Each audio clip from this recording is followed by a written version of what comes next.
तो इस वीडियो के अंदर मैं आपको सिबिल स्कोर इंक्रीज करने का पूरा प्रोसेस यहाँ पे बताऊंगा। अगर आपका भी जो सिबिल स्कोर है वो खराब हो चुका है तो बस कुछ ही टाइम के अंदर आप अपने सिबिल स्कोर को इंक्रीज कर सकते हैं। तो यहाँ पे देख सकते हैं कि सबसे पहले आपको अपने सिबिल स्कोर को ओपन कर लेना है। तो यहाँ पे आपको काफ़ी सारी एप्लीकेशनें मिल जाएंगी जहाँ से आप अपने सिबिल स्कोर को चेक भी कर सकते हो और अपने सिबिल स्कोर को इंक्रीज भी कर सकते हो। तो यहाँ पे देख सकते हैं कि जैसे कि मेरा सिबिल स्कोर यहाँ पे दिखा रहा है 686 और उसके बाद एक्सपीरियंस दिखा रहा है 505। अब देखो आपको सिबिल स्कोर इंक्रीज करने की क्यों जरूरत पड़ती है।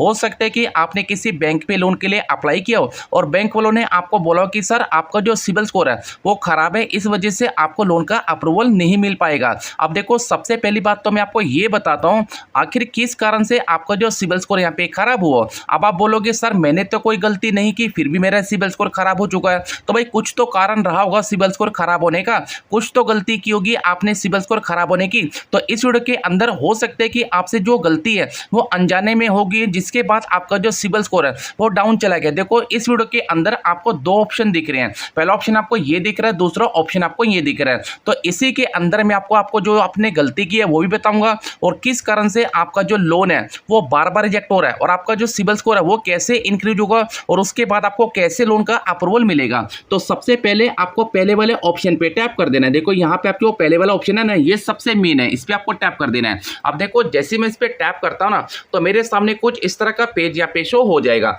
अब यहाँ पे देख सकते हैं कि जो मेरा सिबिल स्कोर था वो था यहाँ पे 600, उसके बाद हुआ 686, उसके बाद हुआ 696। अगर आपका जो सिबिल स्कोर का ग्राफ है वो नीचे की तरफ जा रहा है, जैसे कि यहाँ पे नीचे की तरफ आ रहा है, तो भाई आपको ये वीडियो जरूर देखनी है जिससे कि आपका जो सिबिल स्कोर है वो भी इंक्रीज हो पाएगा। अब देखो उसके नीचे आपको यहाँ पे 6 ऑप्शन देखने को मिलते हैं, पर ये 6 ऑप्शन काफी लोगों को नहीं पता। बस लोग क्या करते हैं, गलती पे गलती करते जा रहे हैं और अपने सिबिल स्कोर को खराब कर लेते हैं। देखो पहला ऑप्शन आपको मिलता है पेमेंट का, उसके बाद आपको मिलता है लिमिट हाई इंपैक्ट का, उसके बाद आपको मिलता है एज का, और उसके बाद आपको मिलता है अकाउंट का, उसके बाद आपको मिलता है इंक्वायरी, और उसके बाद आपको मिलती है प्रोफाइल। अब देखो इन जो 6 ऑप्शन है ना, इन 6 ऑप्शन को आपको समझ लेना है और उसके बाद आपका जो सिबिल स्कोर है वो ऑटोमेटिक इंक्रीज होने लग जाएगा। अब देखो सबसे पहला ऑप्शन निकल के आता है पेमेंट का। देखो दोस्तों अगर आपने कहीं से भी लोन ले रखा है, मान लो आपने कहीं से भी लोन ले लिया और किसी कारण अगर आपके घर में कोई इमरजेंसी पड़ी, ऐसे में मान लो आपने लोन की रीपेमेंट नहीं की,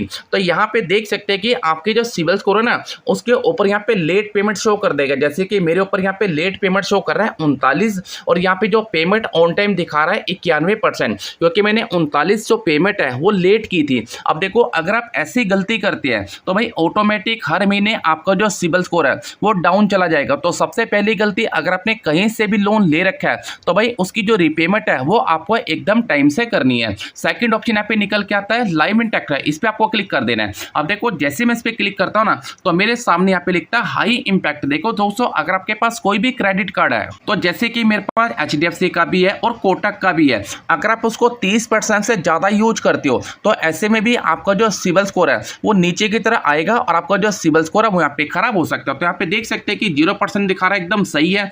उसके बाद जैसे कि यहाँ पे 60% दिखा रहा है HDFC का क्रेडिट कार्ड मैंने यूज किया था, तो भाई ये चीज बिल्कुल भी गलत है, आपको ऐसी गलती बिल्कुल भी नहीं करनी। दूसरा ऑप्शन, तीसरा ऑप्शन यहाँ पे ये निकल के आता है नीचे वाला। अब देखो यहाँ पे आपको मिलता है एक ऑप्शन का इंक्वायरी। अब ये इंक्वायरी क्या होती है, अब देखो जैसे मैंने आपको स्टार्टिंग पे बोला था ना कि भाई कोई तो कारण रहा होगा सिबिल स्कोर खराब होने का, कोई तो गलती आपसे हुई होगी अनजाने में, तो वो गलती होती है इंक्वायरी। अब इंक्वायरी क्या होती है वो भी मैं आपको बता दे रहा हूँ। अब देखो दोस्तों जब भी हमें लोन वगैरह की जरूरत पड़ती है या आपको कभी भी पैसों की जरूरत पड़ती है तो काफी लोग क्या करते हैं कि लोन के लिए अप्लाई करते हैं, क्रेडिट कार्ड अप्लाई करते हैं, क्योंकि हो सकता है कि वो सोचते हैं भाई हमें कोई क्रेडिट कार्ड मिल जाए या हमें कहीं से लोन मिल जाए। ऐसे में वो क्या करते हैं ना कि सिबिल स्कोर की ना अपनी धज्जियां उड़ा देते हैं। धज्जियां कैसे उड़ाते हैं, प्ले स्टोर पे जाके अलग अलग एप्लीकेशन पे लोन के लिए अप्लाई करते हैं। एक एप्लीकेशन पे अप्लाई किया, 2 पे अप्लाई किया, 3 पे अप्लाई किया, 4 पे अप्लाई किया। अब देखो जैसे कि मुझे यहाँ पे जो इंक्वायरी दिखा रहा है ना वो सिर्फ दिखा रहा है 2। अगर आपके सिबिल स्कोर के ऊपर 2-3 इंक्वायरी है तो भाई फिर तो ठीक है, जैसे कि यहाँ पे गुड दिखा रहा है। अगर आपके सिबिल स्कोर के ऊपर 10 इंक्वायरी है तो ऑटोमेटिक आपका सिबिल स्कोर यहाँ पे डाउन जाएगा और ये जो इंक्वायरी आपकी हटने में कम से कम 6 महीने का समय आपको लग जाएगा। तो आपको बिल्कुल भी ऐसे गलती नहीं करनी। अगर आपको लगता है कि भाई मेरा सिबिल स्कोर काफी अच्छा है और ये एप्लीकेशन मुझे लोन दे देगी तो आपको वहां पे जाना, अन्यथा आपको वहां पे नहीं जाना, आपका ऑटोमेटिक सिबिल स्कोर यहाँ पे खराब हो जाएगा। अब यहाँ पे आपके सामने एक ऑप्शन निकल के आता है अकाउंट का। अब मैं जैसे अकाउंट पे क्लिक करता हूँ ना, अब देखो काफी लोग क्या करते हैं कि जब उनको एक लोन मिलता है तो वही दूसरा भी लोन ले लेते हैं, जब उनको तीसरा अप्रूवल मिलता है तो तीसरा भी ले लेते हैं, उसके बाद जब उनको चौथा मिलता है तो चौथा भी ले लेते हैं। ऐसे में क्या होता है कि उनके सिविल स्कोर के ऊपर काफ़ी सारे लोन एक्टिव हो जाते हैं। जैसे कि मेरे यहाँ पे जो लोन एक्टिव दिखा रहा है वो दिखा रहा है 6 और क्लोज दिखा रहा है 141। तो भाई आपको सबसे पहले तो ज़्यादा लोन अप्लाई नहीं करने, आपको यहाँ पे 1 या 2 लोन एक्टिव रखने हैं। अगर आपके सिविल स्कोर के ऊपर 5-6 लोन एक्टिव रहेंगे तो भाई हो सकता है कि आपका सिविल स्कोर डाउन जाए और आपको बड़े अमाउंट का लोन नहीं मिलेगा। ये भी गलती आपको नहीं करनी।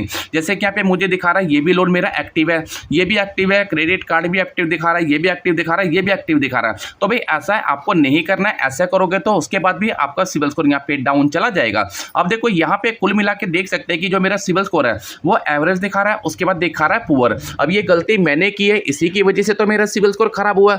अब आप इस सिविल स्कोर को सही कैसे कर सकते हो दोस्तों? अगर आपने किसी भी एप्लीकेशन की जो रिपेमेंट है वो टाइम से नहीं की तो भाई उसको आप टाइम पे कर दो। प्ले स्टोर से जाके बार बार लोन के लिए अप्लाई मत करो। तीसरा ऑप्शन, अगर आपके पास कोई भी क्रेडिट कार्ड है तो आप उसको 30% से कम यूज करो। अगर 30% से ज्यादा यूज करते हो ऐसे में भी आपका सिविल स्कोर यहाँ पे खराब हो सकता है। अब चौथा ऑप्शन यहाँ पे निकल के आता है मल्टीपल लोन एक्टिव ना रखना। काफी लोग क्या करते हैं मल्टीपल लोन एक्टिव रखते हैं, ऐसे में भी आपका सिविल स्कोर यहाँ पे डाउन चला जाएगा। आपको ये काम 90 दिन तक करने हैं। 90 डेज के बाद ऑटोमेटिक आपका सिविल स्कोर इंक्रीज हो जाएगा। उसके बाद आप किसी भी बैंक से लोन के लिए अप्लाई करोगे आपको लोन का अप्रूवल मिल जाएगा।